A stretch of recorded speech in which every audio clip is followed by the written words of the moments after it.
Why does the piano sound beautiful and melodic and lyrical and legato in some people's hands, while the very same piece, the very same notes played by others might sound clunky or percussive or awkward? There are many reasons piano sound can come across, either good or bad, but before we go any further, let me play an excerpt from Debussy's Reverie. First, the way I like to hear it, and then, as I may have heard some struggling students try to play it.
As I hope you can hear, one of these is better than the other.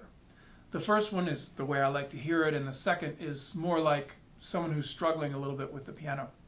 And it does sound clunky, percussive, awkward. Why? Well, there are many factors that go into piano sound, but one of the most important is a thing we call voicing.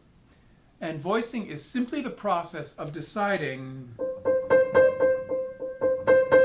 how loud a given note is going to be. Now, of course, the entire keyboard of 88 notes has the ability to play at different volume levels. The minimum sound, the most piano or pianissimo sound, and the most fortissimo sound. And it's in the decisions of those volumes all the way through every note of the score that I get this sound that comes from voicing. So in the case of the Debussy, I'm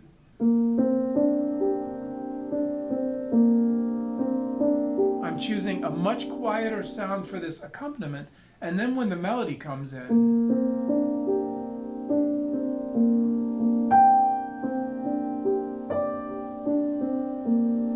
I'm using quite a bit more sound. I'm not pounding on it, it's not forte or anything, but it's well above.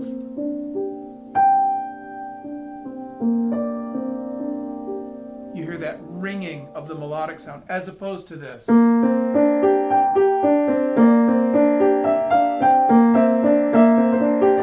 where they're about the same. What this does is, first of all, it makes the melody audible.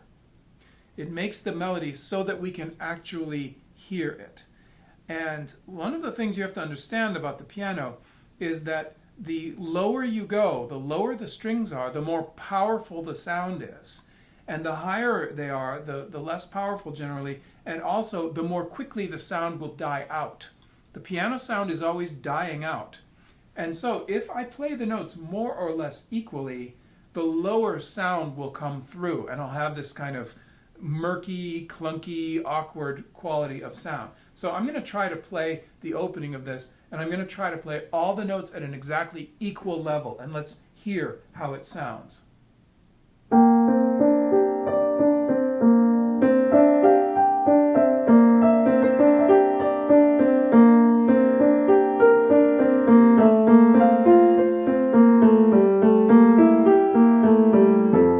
Okay, that's my best attempt to make everything exactly equal. And you hear the dullness of it, the muted quality. It's like it's underwater. Now, if I go back and I say, keep that accompaniment way down, piano, pianissimo, and bring the melody up, not aggressive, not the highest sound, but, you know, a healthy mezzo forte, and then I get something like this.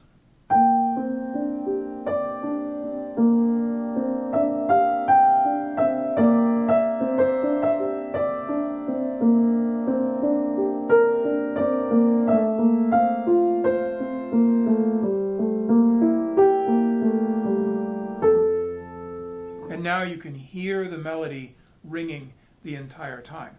So this is the process of voicing.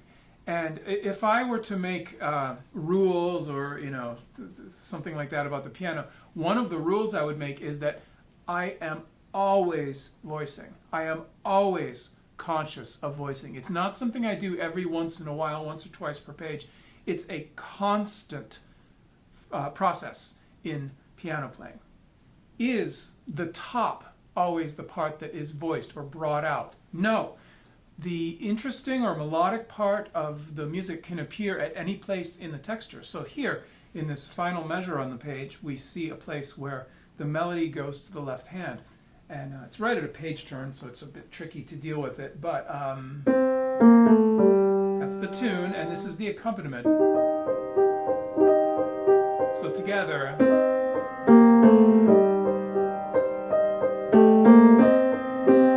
Now this is a very interesting spot right here, because we've had a single note all the way through, and now it goes to this double note. So the question is, what does a melody do when it splits and becomes two? Well, if you listen to it, can it be the F sharp? Yeah, that's pretty rough. That augmented, the augmented second and the outline of the diminished chord. I think it's better if it actually goes to the D. Let's listen to it.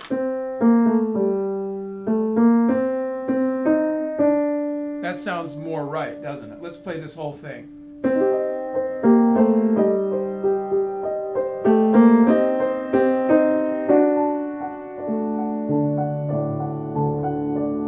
Okay, that makes more sense to go to the D. It's more singable.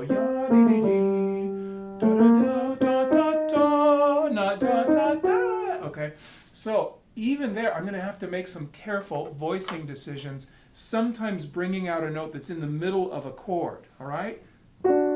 So, I would need to practice playing the D and the F sharp together, but getting a little more on the D and a little less on the F sharp. And when someone struggles with this, what I recommend to do is play them separately, a little bit more like mezzo forte, and then pianissimo, just feather it. And just do that several times. And then see if you can keep that feeling of heavy on one and light on the other. And then the whole thing.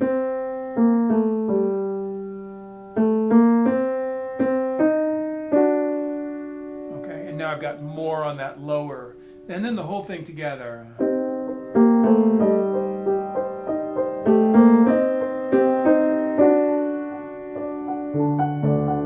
And now you can follow the melody all the way through that phrase. What about a thicker texture where we've got two notes in each hand, so 4-note chords? Well, again, it's actually possible to voice anything. So we come to this part here where it's like a chorale, everything's just in a chordal style. So a little more sound on the top.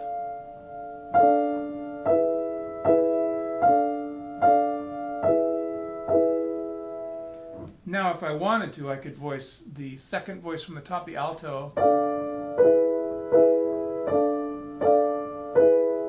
How about the tenor?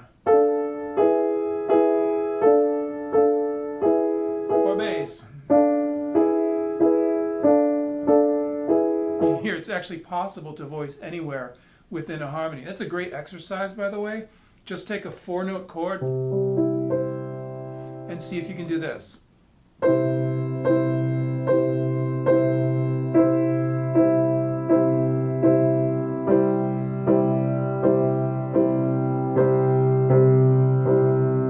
Okay, like point to each section of the choir and tell them to give you a little bit more sound. However, in most cases, it's going to be the top. And often, students, when we've been working together for a couple of years, I just hammer them so much about voicing. You got to voice all the time, more. And after a while, I say, play a C major triad, and they go like this. And they bring out that top G, and I say, now play it and don't voice anything. Just play it blank, all equal. And they go, I can't. And at that point, you know they've gotten these good habits of voicing where they're always making that clear sound, and they're almost unable to play with this blank sound. It's like teaching someone public speaking or acting where their voice always has a rise and fall to it, and it's almost impossible for them to talk in a blank, dead sort of way. Because why would you? One other thing that's important to note, by the way, in this passage, you notice this slurred staccato marking here. So much nonsense has been spoken about this in piano music. Oh, it's slurred, but it's staccato. Well, so we do a kind of, stupid wrist motion, or you do a brushing thing with the fingers. That's all baloney. It's nonsense. What's going on here is this is bowing. This is a string habit that composers have. Slurred staccato is a very, very common bowing for the string section. And if you go look at any string scores, string quartets, or accompaniments to Italian opera arias or symphonic music, you'll find this all the time. And it's just a particularly delicate sound when you do this in the strings. Well, composers then adopt these habits of writing this way when they imagine this sound, and they put it in piano music. So what Debussy is saying is, of course, you, pianist, playing my music, of course you know the sound of slurred staccato in strings. Just approximate that same sound as best you can on the piano. Okay, it's not somehow detach the sound but also make it legato at the same time. That's not what it is. It's just do this the way the strings sound when they do it. Okay, and unfortunately a lot of piano teachers don't know this because they're just not aware that a lot of composers, when they're writing for the piano, they're not really thinking about the piano.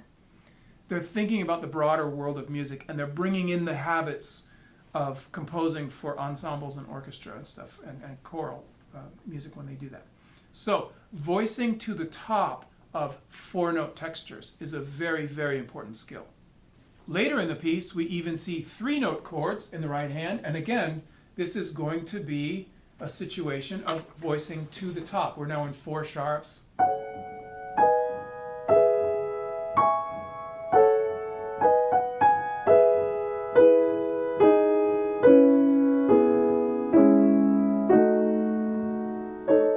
Okay, and so this is kind of a bell quality, like a...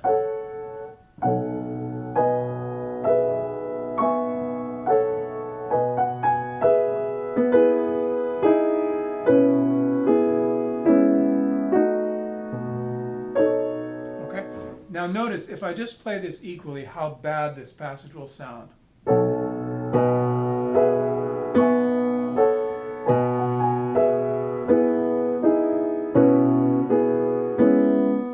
We can't tell what's going on. We need to be able to follow this.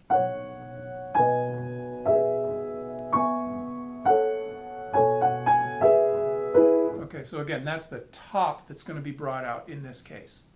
Here, near the end of the piece, the Debussy Reverie, we have an interesting situation where the melody is going back and forth between two staves.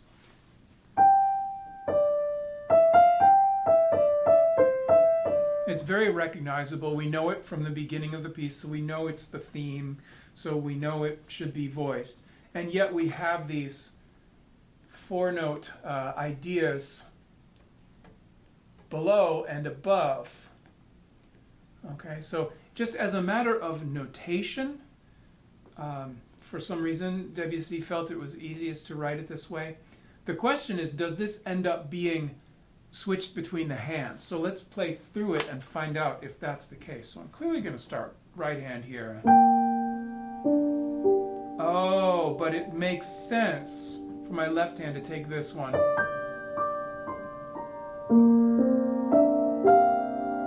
And then, do I want to come all the way up there with my left hand for these three notes? You see this?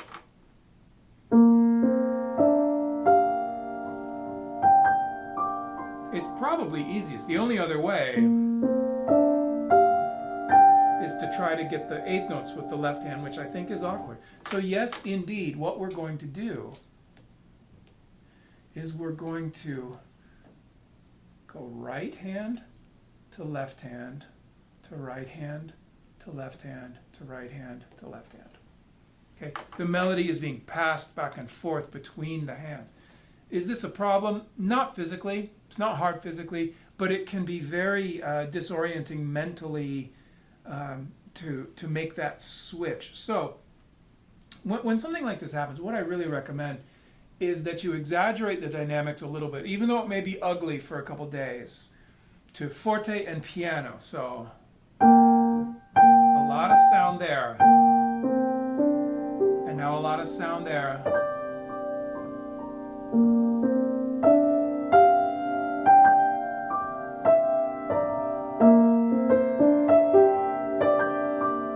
Okay, so all of this stuff, you have to be in all these places. You have to play a polyrhythm. You have to run around and play eighth notes in different places and control the sound. So you definitely have to practice to get a good sound out of this. But it certainly is the case that the melody, the voicing, can be passed back and forth between the hands. And one more example of bowing in piano music is right here. Here we have these dashes, which are usually known as tenuto markings, and a slur, but taken together, that's just a bowing called lure. It's a little bit like slurred staccato, it's just a little more emphasized. So again, don't torment yourself trying to figure out how to combine a piano and a slur and these accents, because that's not really what's going on. It's actually a bowing. And again, this is a matter of voicing the top of 3 note chords in the right hand. And we get this bass down here.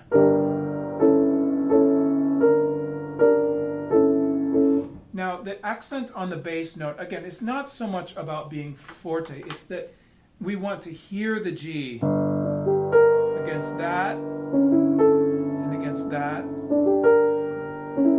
We want to hear that pedal tone sounding all the time. So that's what he means by the accent, not wham, right?